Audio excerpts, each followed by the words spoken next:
amigos? Bienvenidos a Construyendo Leyes, un espacio que nos permite conocer de cerca el trabajo de todas las comisiones de la Asamblea Nacional.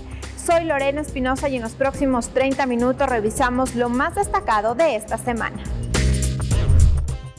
Esta semana, Ministra de Gobierno informó sobre Plan Nacional de Seguridad. Comisión de Fiscalización alista informe sobre juicio político contra Pablo Celí. La situación de los deportistas ecuatorianos será fiscalizada en la Comisión del Derecho a la Salud. La Comisión de Soberanía, Integración y Seguridad Integral recibió a la ministra de Gobierno en el marco del análisis del exhorto aprobado en el Pleno de la Asamblea Nacional sobre el cumplimiento del Plan Nacional de Seguridad frente a los altos índices de violencia en el país. La autoridad también se refirió al sistema carcelario. La crisis carcelaria en el Ecuador se debería a dos factores. Uno de ellos, los posibles vínculos de bandas delincuenciales que operan dentro de las cárceles con grupos transnacionales de narcotráfico. Así lo anunció la ministra de Gobierno Alexandra Vela ante la Comisión de Soberanía, Integración y Seguridad Integral. En este momento tenemos un proceso de criminalidad altamente compleja y de criminalidad organizada transnacional. Un segundo aspecto es el alto consumo de drogas. Según reveló, los índices van en aumento. Puso en debate la tabla de consumo. De tasas de consumo que van desde 84 hasta 200 toneladas durante el año, significa que existe aquí ya un problema grave de narcotráfico. Y en ese problema de narcotráfico, que tiene un efecto fundamental a través de las tablas que fueron aprobadas y que permitieron que se establezca no solamente un mecanismo de consumo, sino de microtráfico que existe dentro del Ecuador. La ministra nuevamente reiteró que la situación carcelaria no está en ámbito de sus competencias y tampoco de la Policía Nacional, pero que han actuado inmediatamente con todo el contingente. El manejo del sistema carcelario corresponde al SNAI y por lo tanto, sobre esos temas que son de atribución específica del SNAI, este ministerio no se va a pronunciar. En esta comisión general hubo un pedido en particular para que se trabaje en conjunto con la construcción del proyecto de Código de Seguridad Integral. Desde nuestras competencias vamos a trabajar en un gran código de seguridad del Estado, en donde estén todos los elementos que fortalezcan a las instituciones para que puedan realizar su trabajo y garantizar esa seguridad anhelada de la población ecuatoriana. Cabe señalar que esta comisión general se dio en el marco del seguimiento al exhorto aprobado por el Pleno para vigilar el cumplimiento del Plan Nacional de Seguridad Ciudadana ante los indicadores de violencia en el Ecuador. Mariela Logroño, Televisión Legislativa. En la Comisión de Gobiernos Autónomos, el ministro de Finanzas entregó información respecto de los valores que adeuda el Ejecutivo a las prefecturas, municipios y gobiernos parroquiales. En la sesión se acordó crear mesas de trabajo para analizar métodos de pago. El ministro de Economía, Simón Cueva, compareció en la Comisión de Gobiernos Autónomos de la Asamblea Nacional. Allí la autoridad entregó cifras de cómo avanza el pago de la deuda que mantiene el Ejecutivo con los gobiernos autónomos descentralizados. En lo que va del año, entre enero y julio, se han transferido en total 1.533 millones de dólares. Entre el 24 de mayo, en que asumió el nuevo gobierno, y el 23 de julio, se han transferido 481 millones de dólares en total a los GATS. Cueva enfatizó que es prioritario para el gobierno actual cancelar la deuda con los GATS por medio del establecimiento de procesos y programación de pagos. Esto de liquidez muy apretada y de dificultad de la situación, una de las prioridades ha sido el pago a los GATS y hemos ido. No hay un solo día desde que estamos en el ministerio en que no se haya hecho transferencia a los GATS. Todos los días se ha hecho transferencia. Cancelar a los municipios, prefecturas y gobiernos parroquiales por medio de bonos es una de las opciones que se discutió en la mesa. Y reiteraban que no hay acciones más concretas. E incluso veíamos posible ver otras acciones por parte de las que ustedes nombraban, por ejemplo, ¿por qué no se puede realizar una devolución en bonos? Si ustedes tienen papeles, paguen papeles. Y esos papeles legalmente podríamos convertir en recursos. Queremos ayudar. Como resolución de esta sesión se aprobó con 7 votos a favor la conformación de una mesa técnica que agrupe a representantes del Ministerio de Finanzas, de los GATS y los miembros de la comisión, quienes darán seguimiento al tema. Jennifer Carrera, Televisión Legislativa. La Comisión del Derecho a la Salud llamará a autoridades y exautoridades vinculadas con el deporte para analizar y fiscalizar la situación de los deportistas olímpicos y de la delegación que viajó a Tokio. Por otra parte, la mesa legislativa avanza con el trámite del proyecto de ley de emergencia sanitaria por pandemia. Las declaraciones de Richard Carapaz luego de obtener la medalla de oro en ciclismo en los Juegos Olímpicos en Tokio respecto de la falta de apoyo en su carrera provocó que la Comisión de Derecho a la Salud inició un proceso de fiscalización sobre la situación de los deportistas en el país. Denuncian falta de condiciones mínimas para sus participaciones. Por eso necesitamos respuestas inmediatas de temas como los valores, como ¿qué valores se han gastado en el Ministerio del Deporte? Según los legisladores, el sentir del medallista olímpico evidenció la falta de atención y las necesidades de los deportistas, por lo que llamarán al Comité Olímpico, al anterior secretario de Deporte y al actual ministro. Para poder saber cuál fue la real situación de nuestros deportistas, por qué fueron sin su debida preparación y por qué no se les dio los recursos adecuados. Por eso sí es importante llamar a la comparecencia e empezar una investigación. Por otra parte, y en la misma sesión, la Comisión del Derecho a la Salud avanza con el trámite del proyecto de ley de emergencia sanitaria por pandemia. Para ello recibieron los criterios de académicos, quienes explicaron el comportamiento del COVID y la eficacia de las vacunas. El virus tiene una menor transmisibilidad, se había hablado al inicio, en grupos de edad pequeños, o menor capacidad de producir hospitalizaciones y muertes en grupos de 9 años. Es importante, las vacunas, todas ellas tienen un solo objetivo: evitar hospitalización y muerte. Y todas, no importa la que ustedes escojan, señores asambleístas, cumplen con eficaces. Las observaciones serán tomadas en cuenta de cara a la elaboración del informe para primer debate. Lorena Espinosa, Televisión Legislativa. La Comisión de Justicia abocó conocimiento de 2 proyectos de reformas a la Ley de la Contraloría General del Estado.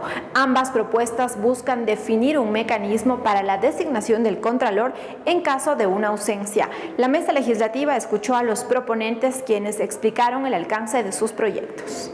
A la Comisión de Justicia han llegado 2 proyectos de reformas a la Ley de la Contraloría General del Estado, uno de ellos de iniciativa del asambleísta Ángel Maita, quien explicó que en la actual ley no se establece el mecanismo de reemplazo del Contralor frente a una ausencia. De privación de su libertad preventiva, enfermedad, desaparición, etc. Cuando existen ausencia o imposibilidad del ejercicio, de igual manera, en caso de renuncia, privación de su libertad de forma preventiva, desaparición, enfermedad, etc.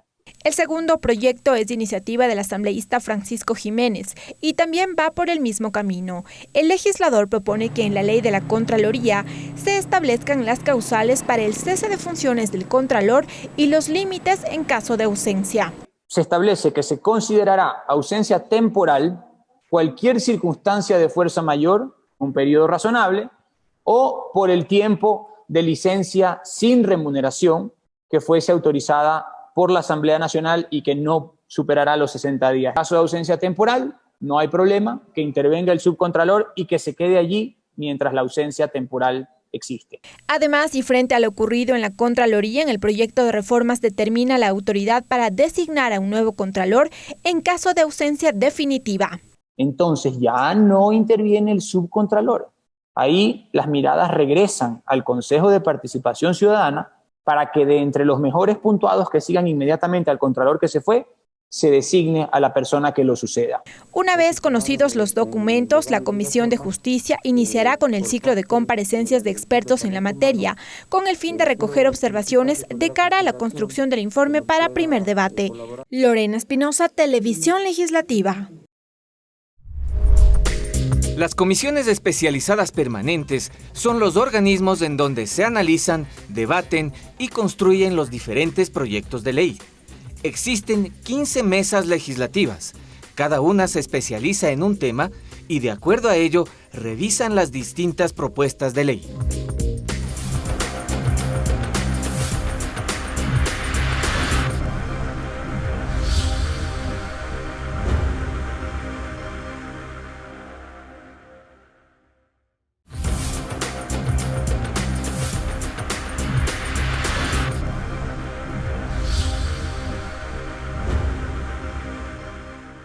Seguimos con más de Construyendo Leyes y ahora les contamos que esta semana culminó el ciclo de comparecencias al interior de la Comisión de Fiscalización en el marco del proceso de juicio político que se lleva en contra del excontralor Pablo Celi. Precisamente para ampliar la información ya me acompaña el asambleísta Fernando Villavicencio, presidente de la Mesa Legislativa. Gracias por el espacio, asambleísta. A usted. Han recibido varias comparecencias, 50, si no me equivoco, 50 comparecencias. La comisión tiene mucha información que procesar para precisamente recomendar a través de un informe la suerte del excontralor Pablo Celi. Un juicio intenso, apasionante y muy productivo. Más de 100 horas de comparecencias que está siendo procesado por un equipo profesional, 120 pedidos de información, más de 50 comparecencias, importantísimas pruebas, todo esto en función de cumplir una decisión del Parlamento, del Pleno, de proceder con este juicio político. ¿Se han encontrado en evidencia el incumplimiento de funciones por parte del Contralor? Porque bueno, en todo este ciclo de comparecencias también la Comisión ya ha anticipado que habrían también derivaciones penales. ¿Las dos o las tres? ¿Existe suficiente información? Podemos alertar para orientar el informe de la Comisión hacia donde las pruebas están señalando el posible incumplimiento de responsabilidades del excontralor Pablo Celi, pero también hay la posibilidad, de acuerdo a la evidencia que tenemos, de derivar una investigación a la Fiscalía General del Estado y también las sanciones administrativas a exfuncionarios y funcionarios de la Contraloría, por ejemplo, en el hecho de que no han remitido información. Hay varios documentos que Contraloría se resistió a remitir a la Comisión de Fiscalización. ¿Eso tendría que llegar a la mesa? Sin duda. Asambleísta, ahora, con todo esto, si el proceso pasa y se da el juicio político, quedaría nada más ya la censura, una censura moral. ¿Qué implicaría esto? Es una censura. Este juicio político tiene una particularidad que va más allá del hecho de censurar. Se trata de presentar la presunta existencia de una trama de corrupción que va más allá del periodo de Pablo Celi, una estructura larga. Una de las acusaciones centrales es por delincuencia organizada, aunque penalmente ese es un tema que le corresponde a la Fiscalía. Sin embargo, el rol del entonces Contralor lo identifica en haber, digamos así, sellado este proceso de delincuencia organizada al solicitar sobornos para desvanecer glosas. Pero este caso no se limita solamente al tiempo de Pablo Celi, sino viene de atrás, desde el propio excontralor Carlos Polit, que también desvaneció glosas en el caso Odebrecht. Y también estas glosas tenían un sentido, porque eran sobre contratos con marcas de corrupción en el gobierno anterior, donde también se pidieron sobornos para la firma de los contratos. Entonces, tenemos una línea horizontal de sobornos, una especie de industria del soborno. Que quedaría marcado como Asamblea Nacional un precedente en este tema que deriva muchos, como usted ya lo ha dicho, muchos delitos. Nosotros avanzamos en el informe a poder autorrecomendarnos como Asamblea una profunda reforma a la Ley Orgánica de la Contraloría General del Estado, que por ejemplo, al menos en lo particular yo puedo advertir que es importante en este cambio incorporar el CERCOP a la Contraloría General del Estado e introducir las nuevas tecnologías que hoy en el mundo gobiernan el manejo de organismos de control. La Contraloría, por ejemplo, debería estar manejando inteligencia artificial, blockchain, big data y todo eso. Y de esa forma reducir incluso el número de trabajadores que ahora le representa más de 93 millones de dólares al año al Estado ecuatoriano. Se trata de no solo quedarnos en una censura, se trata de apuntar a una transformación radical del organismo de control. Ahora, asambleísta, ya en tiempos al interior de la comisión, ya vence este sábado, vence el plazo para que la comisión entregue el informe. Sin embargo, la comisión tiene la posibilidad de pedir una prórroga. ¿Cómo está en ese tema la comisión respecto de la información que usted nos ha dicho tiene la comisión? El volumen de información que tenemos no es la pereza, es el volumen de información. Usted sabe que tenemos muy poco equipo asesor. Hemos pedido asesoría a los demás legisladores. Un eje central de manejo de este proceso en la Comisión de Fiscalización ha sido la colaboración. Es una comisión profundamente colaborativa, tanto en los asesores. Por eso yo espero que el informe tenga una aprobación unánime, ¿sí? Un informe por unanimidad. Eso es lo que yo anhelo. Yo creo que sí. Y más que seguro, o sea, estamos decididos, hay una prórroga, no sé si sean los 5 días que vamos a copar, pero sí, nos hemos visto obligados a recurrir a una prórroga del plazo por el volumen de información. ¿Se apunta entonces a que todos en la comisión y lo mismo se debería ver reflejado en el Pleno para que se apunte a la censura? Este juicio político salió por unanimidad de la comisión y del Pleno. Es decir, no hay razones para que nos salga un informe por unanimidad. Yo anhelo eso por el bien del país. Bien, asambleísta, muchísimas gracias y como siempre bienvenido a este espacio.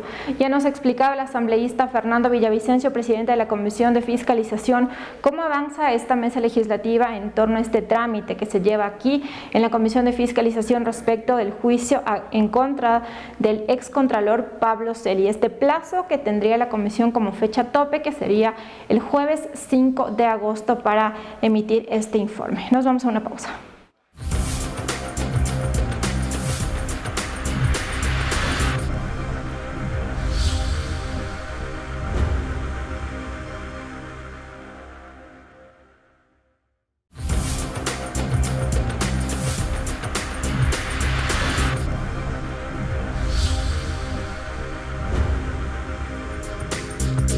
Para aprobar una ley se requieren 2 debates.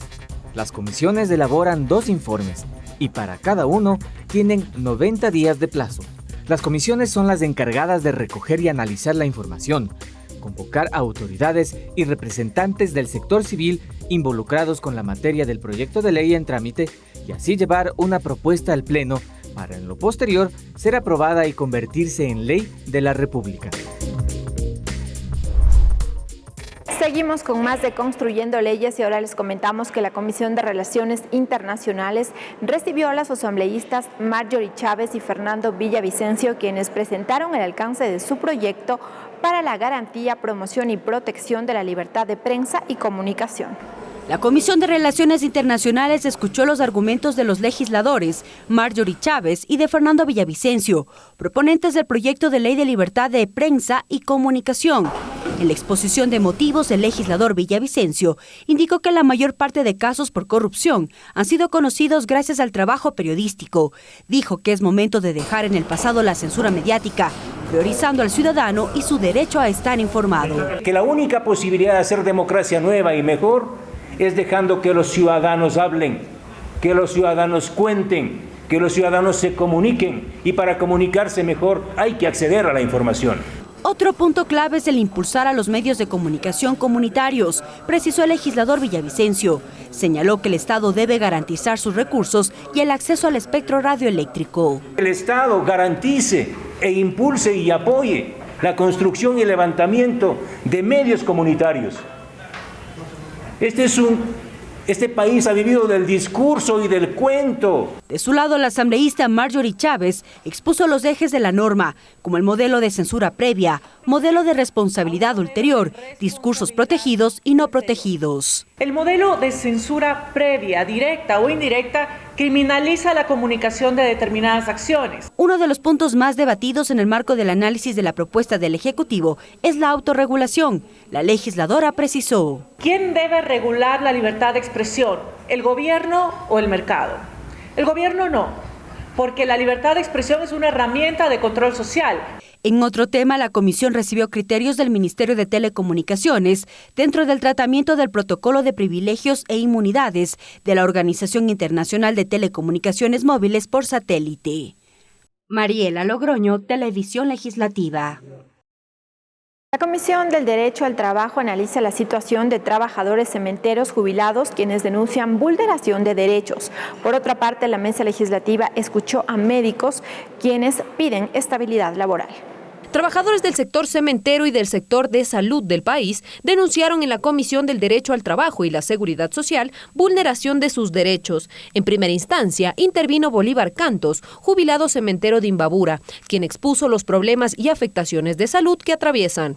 Los trabajadores aquí tienen problemas ya de pulmones, tienen problemas de fluido, hipoacusia, anemonocosis. Y la polución que tenemos aquí es bastante grande. Otro de los trabajadores cementeros, Mauricio Casar, denunció además falta de pago de jubilaciones. El seguro dice que no está de acuerdo a los pagos y hasta la presente fecha no tenemos sentencia para el pago de lo solicitado porque el Seguro Social está acogiéndose a una carta que se le pidió a la empresa de cuánto se debe pagar. Un pedido a través de nuestras facultades de fiscalización para que de manera urgente el Instituto Ecuatoriano de Seguridad Social emita la normativa secundaria para que los jubilados tengan derecho al pago. Posteriormente, la mesa recibió a la doctora Lorena Vaca, quien denunció el incumplimiento del artículo 25 de la Ley de Apoyo Humanitario sobre la estabilidad laboral del personal de salud. Dentro del IES existen determinadas los presupuestos determinados tanto para la salud, para medicación y para nosotros, pero hasta el momento no nos dan respuesta de eso. Como último punto, la mesa resolvió unificar varias iniciativas legislativas que hacen relación a la regulación del teletrabajo. Jennifer Carrera, Televisión Legislativa. La Comisión de Biodiversidad prorrogó el tratamiento de 3 proyectos de reformas a la Ley de Aguas, Minería y Alcotaf. Esto previo al segundo debate en el Pleno de la Asamblea. Previo al segundo debate en el Pleno del Legislativo, la Comisión de Biodiversidad y Recursos Naturales de la Asamblea Nacional acordó prorrogar el tratamiento de 3 proyectos a las reformas a la Ley de Aguas, COTAD, y a la Ley de Minería. Así lo informó Washington Varela, presidente de la Mesa Legislativa. Comprometida junto con el señor secretario a reanudar el debate dentro de los siguientes próximos 60 días. Logremos el análisis y configuremos un proyecto de solución mediante el cual se determine y que se incorpore el informe para segundo debate. Varela argumentó que las normativas necesitan más aportes para elaborar una ley a favor del ambiente y la naturaleza. Algunos actores que es de la defensa del Napo por la naturaleza.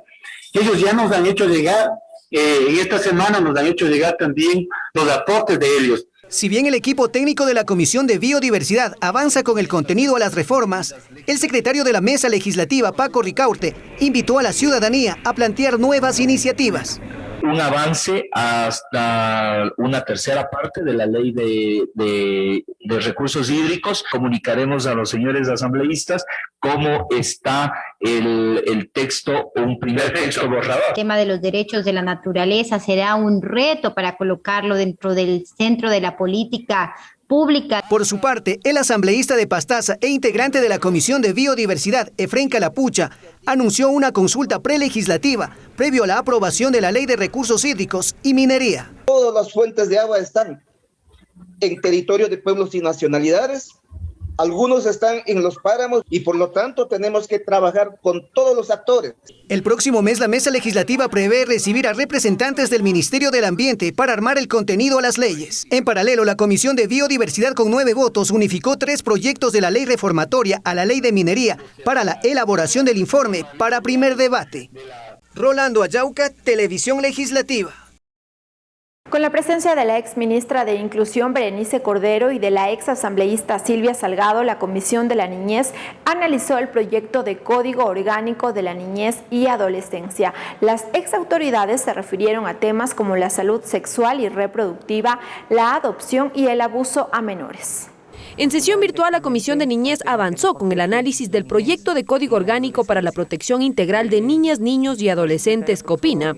En Comisión General, la mesa recibió a la doctora Berenice Cordero, ex titular del Ministerio de Inclusión Económica y Social, quien se refirió a varios temas, uno de ellos sobre la revisión a profundidad de lo relacionado con salud sexual y reproductiva. En este país se producen 6 embarazos, violaciones, como se denominan actualmente, a estos casos en donde niñas entre 10 y 14 años dan a luz a un niño en este país, 6 diariamente.